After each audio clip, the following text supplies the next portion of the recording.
Okay, so here's our next finalist, Megan McGuire, to present her business, Rent a Dress.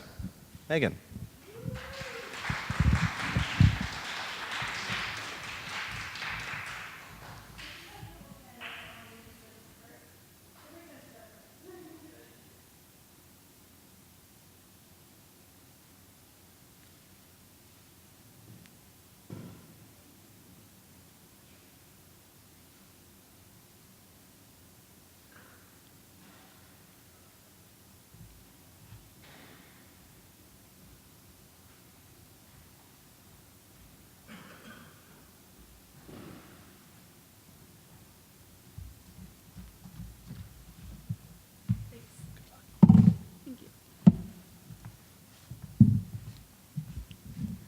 Okay, never spoken in a microphone before. Woo.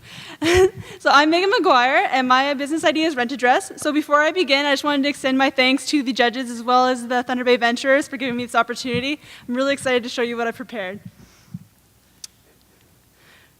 So what is Rent a Dress? So I know I'm guilty of it. I know a lot of other girls are. How many girls in the crowd here own more than like 3 formal dresses that you will never wear again? Semi-formal, graduation. You've worn it once. Why buy it if you're only going to wear it once? That's where the basis of my idea came from. So I prepared a quick commercial here. The sound won't attach to my laptop, so I got to give her the microphone here. Goodness. Ah, goodness. So I just prepared a commercial to show kind of the main benefits of my business.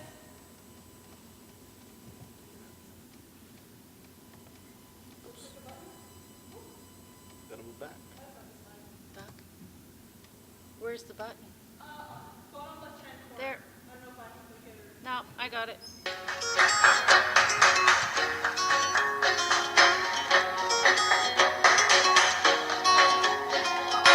I am so excited for the party tonight. Going to my closet, opening my closet, gonna find some cute clothes for the party tonight. No, no, no. What? I literally have nothing to wear. My life is ruined.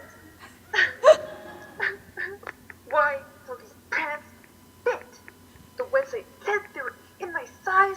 They won't even zip. Finally. Holy tight. Guess I'm sucking it all day. Facebook, the anti-social social media. Wait, is that Cindy? She's wearing a black top? Oh my gosh, she knows black is my thing. How could she do this? People couldn't think she wore it better than me, could they? No, I'm being ridiculous. But just in case, I'm not going to like it. So, there.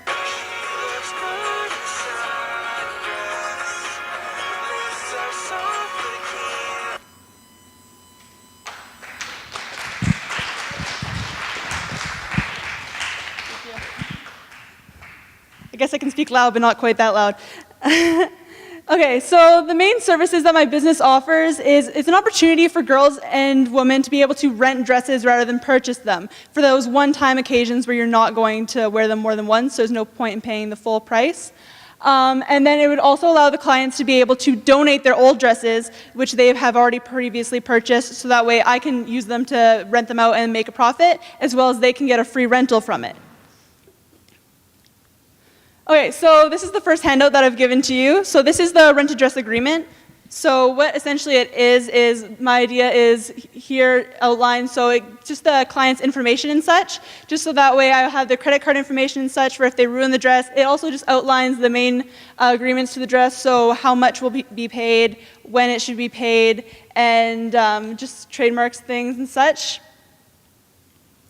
So what makes my business unique? So there's no other formal dress renting company in Thunder Bay. There are in bigger cities, but not in Thunder Bay. And what's great about my business is that it's a location rather than just a website. Because as you saw in my commercial, oftentimes you'll order online, it'll come in, it won't be the right size, it'll feel itchy because you weren't able to touch it, so you didn't know what it would feel like. And the next thing you know, you don't have any use for it, and then you just end up regifting it or something. So that eliminates the whole issue of that. Also, my business would not buy in bulk, so it would eliminate the awkwardness of the twin incident, which you hear of. So 2 people going to the same event, both wearing the same dresses, because if they both came to my business, none of the 2 dresses would be alike, so they would be ensured to not have that issue.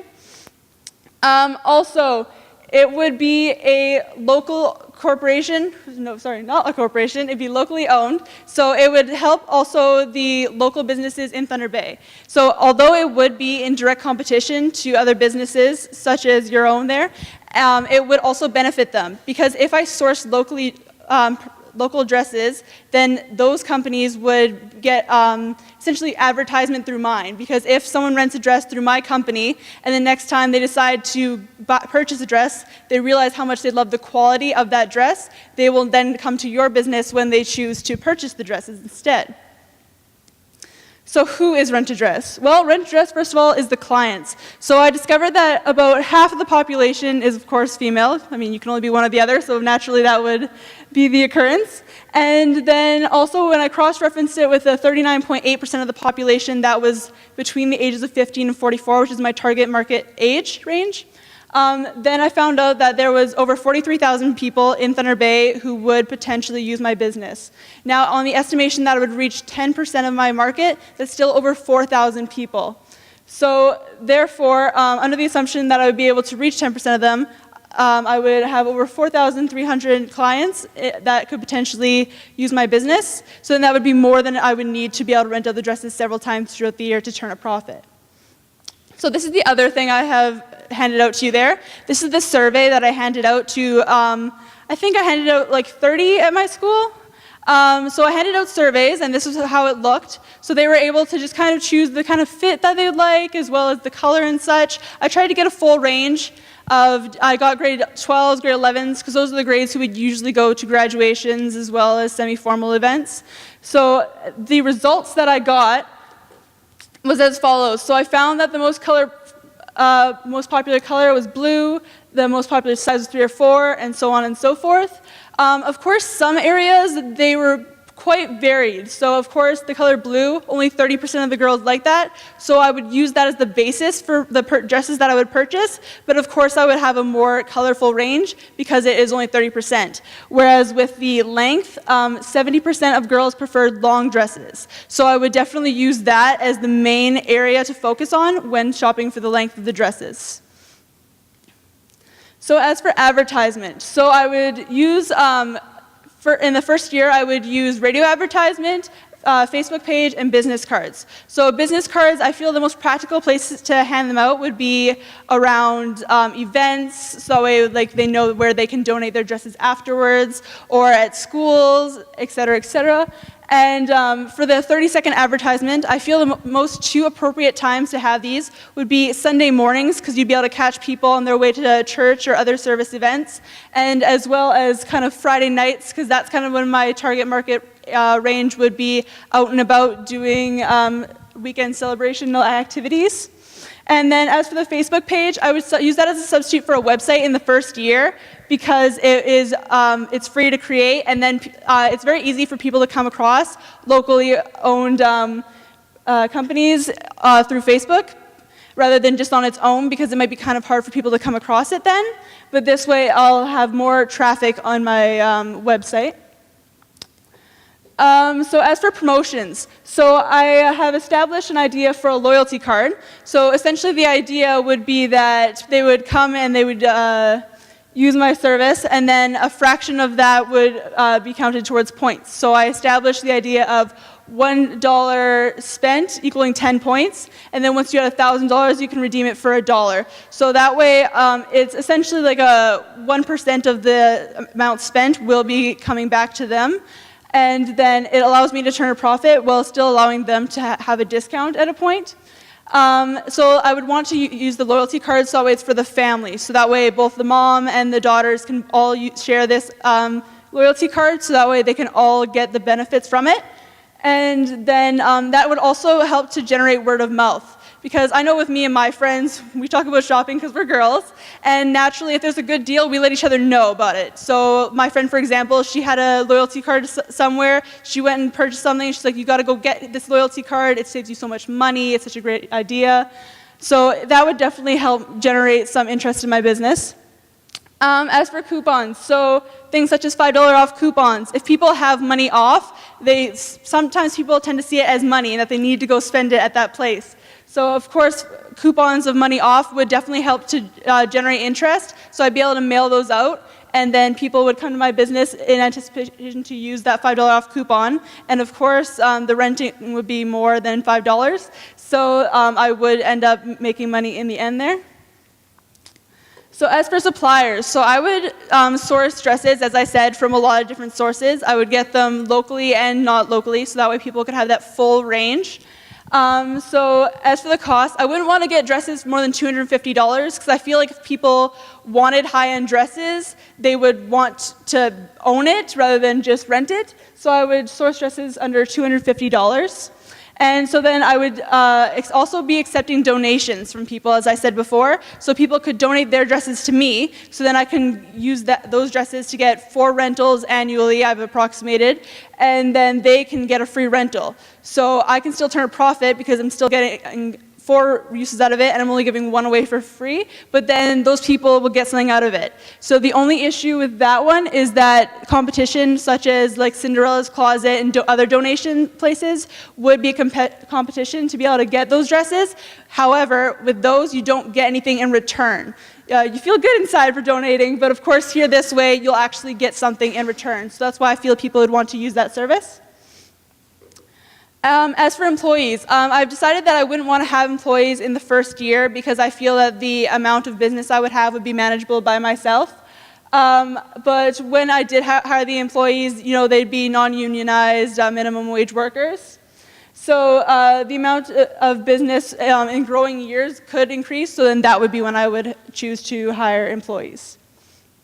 So why choose Rent to Dress? I've already outlined a couple of the benefits, but here are some more.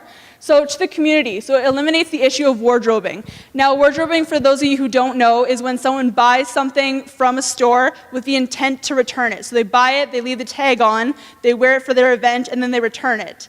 It's illegal, which is why it would be a good idea for my business to prevent this, so they can actually go to my business, legally rent the dress, and then return it. It would also keep the money spent on grad dresses local. So since I would be getting dresses from other companies from outside of town, people wouldn't need to leave town to go get these kind of dresses, so they could just come to my business, and then that money would stay circulating in our community.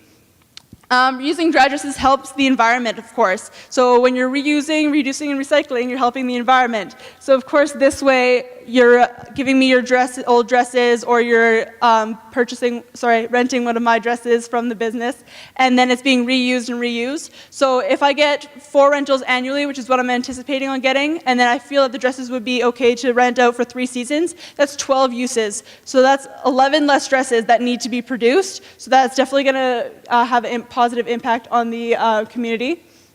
As for the clients, they'll be able to look great for less. So for the dress renting, if it's 30% of what you would have paid that full $100 because that's the only option you had in town. But this way, you can only pay $30, and then you still get to look just as great. You still get to wear it that one time that you're going to wear it because you're only going to wear it once, and then you return it, so that way you pay less. It also will allow clients to donate their old dresses, as I've said, in exchange for a free rental. And then it just provides you with a unique dress. So it's just a really good idea to use my business. So where and when is Rent to Dress? So here's just outline the ideal place. So I've chosen this location here. I'm sure many of you can recognize this area. It's a high traffic area, so that would be great to generate interest in the business because people will drive by it and they'll see the sign on the outside and they'll know where they can go to rent their dresses. So for the hours, I just have the 9 to 5, 9 to 9, the classic hours of operation for retail businesses. And then, so I would operate year-round, but I would definitely anticipate on more clients coming during the winter and summer months because that's when there's weddings and semi-formals and graduations. That's just when the main events are happening, so that is when I expect to see the most traffic in my business. So how much is Rent to Dress? So as for cost and pricing, so the cost of the dresses will of course vary. As I said, I wanted to source a bunch of unique dresses. So the maximum I would look to spend is $250 on dresses just to ensure that I can turn at maximum profit. So the cost would also include a $10 dry cleaning fee. So the client will pay the 30% of the dress plus $10 for dry cleaning as well. And then, so the dress for late. So of course, same if you were to rent a tuxedo or something, if you don't return it right away, you're looking at a lot of charges. For mine, I have, if you keep it on yourself, you're supposed to pay $20 for additional week that you have it on your, at your house rather than in my business, just so I can ensure that people will want to return it quicker, so I can get it back sooner, have more rents in the year, turn a higher profit.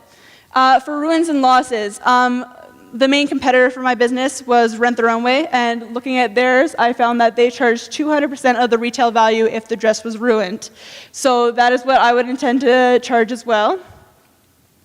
So for the startup budget, so the startup budget, of course, would be a little bit bigger. So of course, I would need some basic items just to kind of set up the business area, as well as I would require things for such as registration fees, and royalties and things such as that. So essentially, I'm anticipating on spending $22,365.99 for the startup budget. As for the dress prices, I was looking at equally distributing the amount of dresses. So I have like semi-formal kind of ones that you'd wear to like banquets or weddings on the top, and then semi-formal and graduation formalities on the bottom. So as you can see, I evenly split it between the sections there with the cost, and then I have those two totals added into the first part with my total budget there. So income statement. So as for the expenses, of course, there would be the advertising expenses, which would include business cards, radio advertisement, and such, as well as the insurance expenses. Insurance expenses such as general liability, professional liability, and property insurance, as well as the dry cleaning, but that would be covered by the dresses, so that's not a huge issue, as well as just basic things such as internet, phone, rent, hydro, and HST payable. So assuming that I would have a revenue, which I will show you in a few slides, my HST payable would be $150. So in total, the annual expenses, so I took all those and then I multiplied by 12 to get my total annual expenses, which I anticipate on being there at the bottom, $25,000. As for the income statement, so this is what I anticipate on having rented out in the year. So each year I anticipate on getting 4 uses out of each dress. So then if I multiply the amount that would be charged with the total rented price, so the amount, there's $10 times 4 times 25, so then I ended up with the totals there. So then those two numbers added together, so it's $28,000 that I anticipate on getting in revenue in the first year. So, so a note on the revenue though, so that price did not include the dry cleaning fee, which would also bring in an extra $8,000 in revenue. And these values are based on the estimate that I would reach 10% of my market, and then that 1 in 5 of those ladies that would choose to use my business. Of course, as well as I mentioned, there would be a $20 surcharge for the dress being kept late, and then $200 fee if the dress is ruined. And so for break-even points, so in the first year, I would not anticipate on breaking even due to startup costs and expenses, but in the second year, I would. So that's under the assumption that the dresses would be available to rent out for 3 years. So after 3 seasons, I feel that the dresses would no longer be in style for people to want to use them. So then at that point, I would create a bargain rack. So essentially, my concept of the bargain rack is that I'm going to have a rack laid out for the dresses that have already went through 3 seasons and are no longer bringing in revenue for myself. I would sell those dresses so that way people can purchase those dresses from me so I can get one last bit of revenue out of them, because if they're just sitting in my business, they're of no use to me. So then at that point, I would sell them or exchange them for other dresses of newer like that are new. So people, so same with the idea of the renting out. If people give me their dress, they get a free rental. So if people give me their dress, they can take one from the bargain rack. So I would definitely have to look at the value of the prices of the 2 different dresses and compare those though.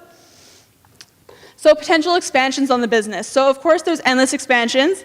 Some main things that I've looked into are shoes, accessories, and casual wear, as well as bridesmaids dresses. Because bridesmaids dresses especially, no one really wants to purchase them because they're kind of meant to not show up the bride. So of course they're not going to be the most fabulous of dresses, so why purchase them when you're only going to wear it that one occasion, when you could just rent it and then you can return it and it'd be just a fraction of the cost. So insurance of risk. So there's not a whole lot of physical risk associated with my business because it's renting dresses. So as for liability though, I would definitely get general liability, property insurance, and professional liability insurance, which are just general things that all businesses should have. As I said, physical risk is minimal. Risk of bankruptcy can be avoided as long as I use proper business techniques and then proper expansions. And then as for legalities, I may have to set up with the companies. I tried to outreach to the companies, but they didn't end up emailing me back. Some companies, though, charge between 3% and 7% royalty fees for having used their dresses. So on each rental money that I get, I'll have to be charged 3% to 7% royalties fees generally. And then also for legalities, renting a business name and applying for HST as well. So as for the conclusion, so the services that my business offered is to sell your old dresses or to rent new dresses. The benefits, so it allows clients to get out of brand unique dresses that they wouldn't have been able to potentially get beforehand. It's cheaper. It encourages local shopping. It also encourages people to shop local at the other stores once that they've tried a dress that was sourced from there. As for the target market, so my target market, of course, as I said, consists of 43,000 people, and then if I anticipate on even 10%, reaching 10% of those people and 1 in 5 people coming in my store, I will rent out all of my dresses. So the client survey has allowed me to better understand my clients, so I feel like I have a true understanding of what will sell. And then loyalty cards and coupons will definitely be used to attract my clients as well. As for financials, so the price would be about 30% of the dress, and then plus the dry cleaning fees, startup budget, and then the annual expenses just stated there as well. And then the first year revenue also again restated. The break-even point again was the second year, and then potential expansions are very endless, which it can include bridesmaids dresses, shoes, accessories, etc. And that's my presentation. Thank you.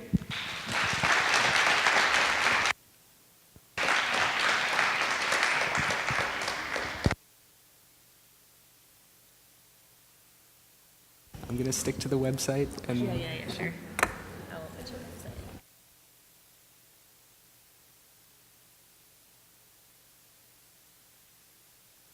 website? Some questions?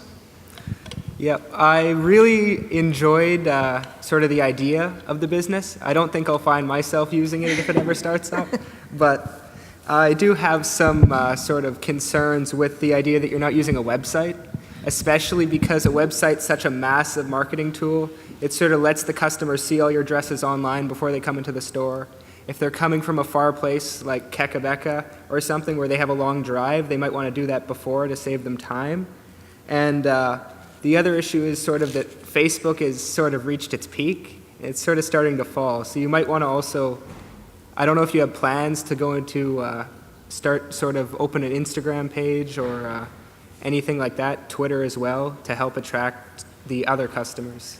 Absolutely, yeah. So like the Facebook page, as I mentioned before, so I could upload photos there so people can kind of see what is kind of available to them. So that way when they come in, they can kind of have a general idea of what sizes are available, the contact information I could also put on there, as well as what the style they're looking for. And absolutely, social media, there's endless amounts of places you can get. You can go on Tumblr, Twitter, I could tweet about the dresses, of course. So absolutely, I would definitely use social media to further expand my businesses, as other businesses have as well. Thank you. And just a little further, do you ever have plans to actually start a website? Because especially with search engines like Google, websites rank much higher when someone's searching for maybe rental dresses than Facebook pages would, and that would sort of help organic marketing and attract more customers like that without you having to put really any money into advertising? Sure, yeah. In the first 3 years, I kind of anticipated on it being kind of more of a local thing where I would attract local customers. But absolutely, after about the first few years, I would definitely consider looking into expanding it in that sense of getting a website so that way I could attract more customers from the region. And then I have one last thing. So you mentioned that you would be playing radio ads on Sundays when you're going to church, but I know with me, often by the time I'm already going to church, I'm late. So I'm not sure if you want to maybe put that move those to the day before or something like that, so people have time to come into the store and maybe actually sort of look around for a dress so they're not in a rush. Sure, yeah. So maybe put it more on like a general day that people don't really have anything going. So perhaps later on Sunday when everyone's just kind of at home relaxing. So that way they would be able to come use my business for sure. Hi. Loved the commercial that you ran in the beginning. It was absolutely awesome. Thank you for that. Thanks. I did want to ask you a couple of questions about your financial projections and your Sure. anticipated costs. The startup costs, when I was reviewing those, some of the things that I had some concerns about were items like the phone being free for a 3-year contract and stuff like that. And I just wanted to find out from you what kind of research you did to verify or validate the startup cost projections that you have here.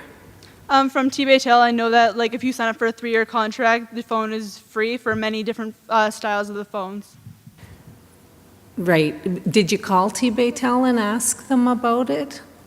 No, but like from personal experience, like my phone was free. I know that I've been there several times since I got my phone, and there's still models that are free available on the 3-year contract. Yeah.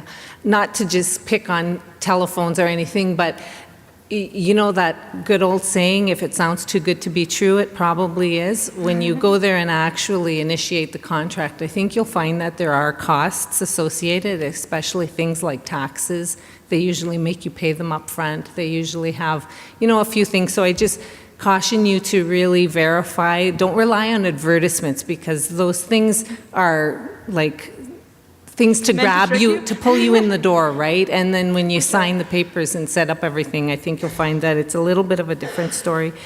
The other thing in the startup costs, you talked about furniture and things like that, but I didn't see any room for leasehold improvements. So the building that you showed us, when you if you've been in it, like, did you visualize anything like painting or carpet cleaning and stuff like that? When you're trying on dresses, you're going to take your shoes off, so you want to make sure that the floors are really clean for your customers and stuff like that.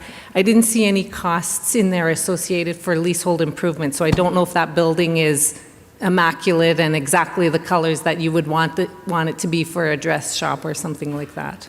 For sure. Perhaps not necessarily in the first year necessarily, but perhaps in future years expanding the building as well as painting and things such as that would definitely be a concern of mine.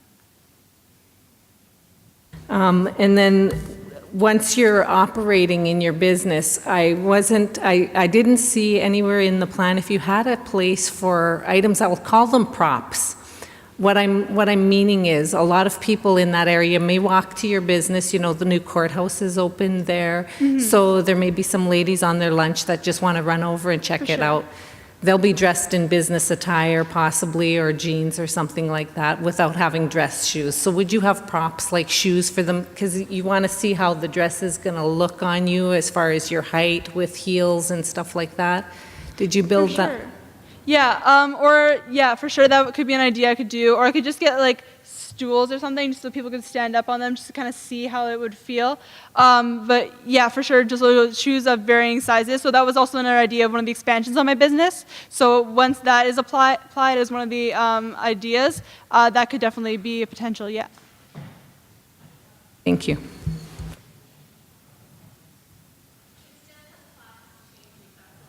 Okay. I'm sorry, I bored you.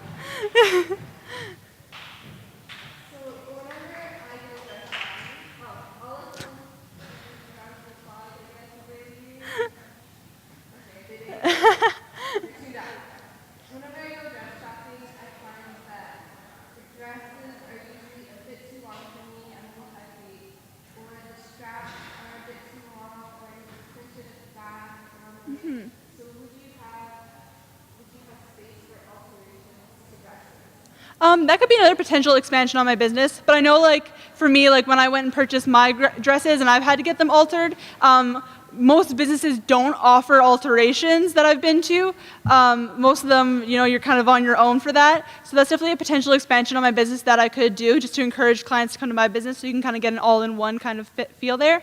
But for the first year, I would definitely not anticipate on opening that section just to ensure that I could reach a maximum profit. I found it interesting that you would rent out dresses that had an original retail price of only $20, because for me, if it's only $20, I would rather buy it. Whereas a designer, a mock designer dress for, let's say, $1,000, I wouldn't buy it. But if it was maybe $200 for a rental, I would definitely rent it. So maybe that's something else you should. For sure, I would definitely kind of, like, the main idea for my business was the formal graduation dresses and semi-formal dresses. So for those, like, their range from 100 to 1,000. So of course that would make the most sense to rent it because you're only going to wear it once. But of course for the things such as the less formal dresses, I would definitely have to adjust my prices to ensure that people would be interested in renting them rather than purchasing them. So that would definitely be something for me to look at changing for sure. A great presentation. I can tell you really like dresses and like fashion. You're excited about what you're doing, so that's awesome. The question I have, you answered quite well with the survey. I kind of like to hear about the results of that because I didn't know the calculation and all the variables on there. You had 153,000 dresses if you were to get every one of these options. So using your survey, were you able to find the 25 in each category that could make most people happy? So I found that like for some areas it was definitely more distinct. So like for like the neckline, the sweetheart neckline, there was 70% of the people who said that they wanted that. For the length, 70% of the people said that they wanted long. So of course for things like that, I could definitely more so center it around those. But for things where like the highest was only 25%, that shows a pretty even dispersion amongst the different kinds. So I would definitely kind of look more at like the full range rather than just that one specific. For that one, so for the ones where it was definitely like lower numbers for the rates of interest, I would definitely disperse the selection more. Okay, now it's my turn. My name is Shelby, and I own Unveiled Bridal Boutique. I know. So when I was reading your plan, I was very interested in hearing what you had to say, because customers do come to me and they ask if I will rent dresses, and the answer for me is no. But I think our customers would be two totally different groups of people. My group of people have a little bit more disposable income. They want that high-end dress, that one-of-a-kind. The customers that you'd be targeting, I think your targets are a little bit too low. I think with the $20 dress rental, you don't want to cater to the lower. You want to cater to the middle to upper middle class who really don't see the value of purchasing a dress. Say for my shop, the main reason why people come into my shop is they're not buying a dress, they're buying the feeling of that day. So whether it's a wedding dress, I'm selling them a dream of how they are going to feel. And to them, it's worth that price. And they're going to have that dress for when they have children saying, this is what I wore to my prom, this is, does it fit you? And they have those memories, right? Like that's the kind of thing. But for those people who those things aren't important, I can see that this business would be viable. From a high level perspective, I really like the idea of dress rental. Thanks. I think it would work well in complements to my business. I like the location you chose because it's across the street from mine. I don't know if a lot of people know this, but that area is kind of the unofficial fashion district. There's myself, there's the Little Mermaid, there's a little boutique across the street called Silhouette Boutique. They have little dresses, Amos and Andy's, there's Tammy's Alterations. There's a number of dress places in that area. So I think your business would fit well in there. The issues I have with the plan and the details are just that. Sorry, I don't know where that music's coming from. It's distracting. I think it's on the PA. Okay. Oh, I get it. Okay, so we'll go through, sorry, it's Benjamin, right? What's your name? Phil. Totally had that wrong. Sorry, Phil. He mentioned the website. I cannot stress enough that it's very important to buy your domain name, because you may want to franchise this in the future. You may want to have in Thunder Bay, you may want to have a shop in Dryden, Fort Francis, all the little shops, so you can share inventory. So if you buy your domain name and the .com of your domain name as well as the .ca, you have that much more power in the future. So it's kind of building success for the future. Even though you don't see the value in it now, if somebody else buys your domain name, you are very upset at that point, because it's happened to me. I did not buy the .com. I bought unveiledbridalboutique.ca. And I also bought unveiledboutique.com and unveiledboutique.ca, just because unveiledbridalboutique.com was $75 or $175 at the time. And I was like, it's a little too much. Nobody's going to buy it, whatever. Yeah, somebody bought it a year after I opened, and they're operating Unveiled Bridal Boutique in Seattle. And it made me a little angry. And dang, so I'm telling everybody, buy your domain name early. People watching this, buy your domain name. .com and .ca. Okay, so you said you're going to purchase them from Macy's and JCPenney and the Prom Girl. The thing is, I know Prom Girl has a lot of legitimate designer dresses. Some websites you'll have to be very careful purchasing from, because they are knockoffs. I'm not just saying that because I want to buy more dresses. It doesn't matter if you come buy them from me. Do not be sucked into the idea that you are getting a designer dress for $100 when the dress is $1,000. It just does not happen. There's so many horror stories out there. So the thing is, if you do buy dresses that are the knockoff versions of the dresses, they do not last. No. They'll fall apart. They don't finish the seams properly. Some things come unhemmed. Quality comes with the name, for sure. To get up to 4 wears out of a dress like that, it would be next to impossible. Be very careful with that. How would you deal with damaged items, alterations? I think we touched on fixing and the sizes. So I briefly touched on it there, but like Rent the Runway, for example, charges 200% of the retail value of the dress if it's ruined. So if the dress was ruined, the client would have to pay 200% of the retail value. So if the dress, say if I sell it for $1,000, the customer would have to pay $2,000? Essentially, yes. That's why I'm more so looking towards lower, like 250 less, just if that were to happen, because the clients I'm looking for are in that income range where they can't drop $2,000 on a dress that they ruined, right? Yeah. So just to ensure that safety, so they know that they can feel okay with if something did happen to it, they're not going to be emptying out their pockets. So that's why I did kind of look towards more lower prices for the dresses, just in case for the ruins. Now, the thing I find with studying your competitors, sometimes they could get in your head too much.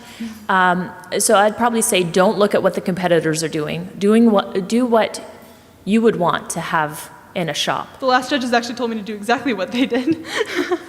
Okay. Yeah. I would say no. I'm going to tell you right now, I turned a profit in my second year, and I was expecting to turn a profit in year 5. Yeah. I take as much advice as you want. I've only been in business a little over 2 years, so what do I know? You turned a profit in 2 years. That's when you got to know something. But the thing that makes me successful is that I am thinking about my customer, not my competitors. Because by the time I've copied my competitors, they've already moved on to other things. Mm-hmm. And that's what I do as a business. By the time somebody's copied me and started their own Facebook page, I've already got 2,000 likes, and I'm sharing things. And I have one step ahead. Yeah, I have a recipe. You want to be the fashion person that people copy. You don't want to be following the trends. You want to be ahead of the trends. Absolutely. Which kind of brings me into the survey. Although I'm a huge fan of surveys. By the time people say, yes, I like the color blue, it's already out of fashion. Purchasing dresses at a retail point is not going to make you money. I'm sounding like Kevin O'Leary here, but you want to make money off of this. Mm-hmm. And how you make money is you go directly to the suppliers. For sure. So you're buying the dresses at half or sometimes more, depending on what supplier you use. So you'd go to the Sherry Hill, I carry Maury Lee and Maggie Sotiro. You go to those suppliers and you say, look, I'm renting dresses. You buy the 12 or whatever thing, because you have to buy into these dresses. For sure. But then you have the upper hand because now you're ahead of the fashion. So for my shop, I purchase the dresses I'm going to sell in the fall, I've picked out in the spring. So Yeah. people haven't even seen them yet. These are things from that Pinterest is pushing, that movies are pushing, like The For Great sure. Gatsby. Kind of seeing what people like in the moment and then kind of thinking ahead, for sure. Exactly. So that's why I think the whole system you have with purchasing from the Macy's, JCPenney, Prom Girl, those are things everybody's seen already. You can make more money purchasing wholesale. And I mean, the costs are a little bit higher, but you can charge more. And Absolutely. what I mean by not paying attention to what runway, what's that website? Rent the Runway. You know, they charge a 200%. Yeah. I say, don't charge the 200%. You charge the full retail value for the dress. For sure. Somebody comes in your shop, you charge full retail value, comes off the credit card. If they never bring the dress back, you got your money back. Oh. And you say to the customer, it's not a rental, you can return it. If you return it the next day after your event, you get 90% of your money back. You return it within a week, you get 50% of your money back. You return it after 3 weeks, don't even come to my shop because it's yours. And that gets the dress back in your shop so you could flip it again. Because I in like grad it. season, how many weekends we got in June? Like how many For grad? Yeah. Our grad's like super early at Churchill. We have a really weird, or no, our grad's super late at Churchill. Some people have super early, so like. kinda Right. all You want to of- get those all of dresses June. back in your shop so you could flip them again. So Yeah. you get your 4 rentals right in the month of June Yeah, itself. so that was kind of my idea with like the charging $20 a week, but your idea would definitely make them want to return it quicker. So Yeah. for sure, charging higher kind of late fees. Because it's for not a sure. rental, because you, like you said before, people know that you go to Le Chateau or whatever and purchase a dress, wear it once with the tag stuffed in the dress, and then return it. People do that. The thing is, what you did with the rental agreement is great. It took me a while to kind of perfect mine, and I'm still kind of tweaking it here and there because you Sure. cannot return things at my shop. Yeah. Things are made for you. But I can see for your shop, that would be something you want to have that in a rental agreement. I wouldn't even call it rental. I would stay away from that altogether because rental has this connotation of used. Somebody else wore it. For sure. You purchase the dress that's brand new off the runway this season, and then you can return the dress.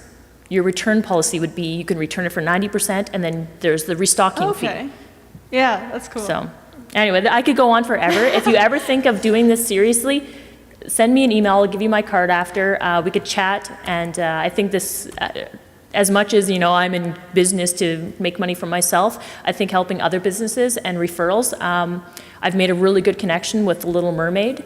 She's just down the street from me. She has a completely different, although we both do grad, we have different suppliers, and if somebody doesn't find something at my shop, I send them down to her and vice versa. And it's just, it's a system that works, and yeah. Thank you. Okay. That's awesome. Sorry, I felt like I spoke way too much. It's okay. Thank you.